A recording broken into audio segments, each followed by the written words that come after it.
Hey, I just wanted to make a quick video on periodization and why it might not be as useful as you think it is, especially if you're working with team sport athletes. So periodization is just systematic planning or plan manipulation of training variables in order to achieve a specific physical quality or sports performance. To name a few periodization strategies, there's linear periodization, block periodization, conjugate periodization, undulating periodization, and a few others as well. All of these periodization strategies are common among powerlifters, weightlifters, and even track athletes. So if we get into the history of periodization and how it was first observed, you'll see that it was almost exclusively done on weightlifters, powerlifters, and track athletes. This population is vastly different than team sport athletes. For one, the link between their strength and conditioning training and their performance on the track or on the platform is much easier to see. And two, back then when the Soviet Union existed, they had the ability to control for their athletes' diet, control for their other physical stressors, and some other things in their life that we can't control for working with collegiate team sport athletes. And three, many times powerlifters, weightlifters, and track athletes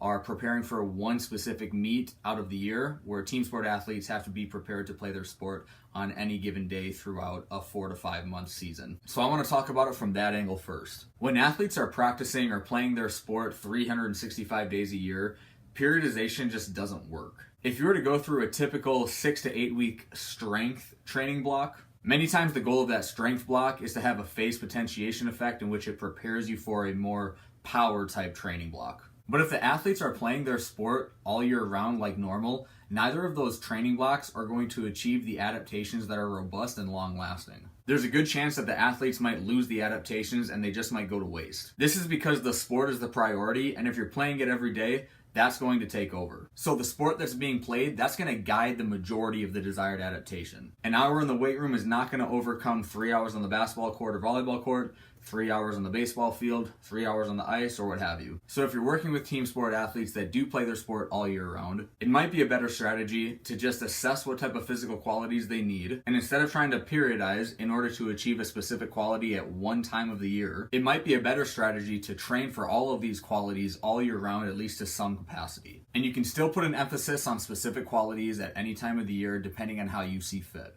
Hopefully that information is helpful. That's the way I've gone about programming for a lot of my athletes. If you enjoyed this video and you appreciate my content, please give me a like and subscribe to the channel. I really appreciate it. That's all I got today. Let me know what you think. I'll see you guys next time.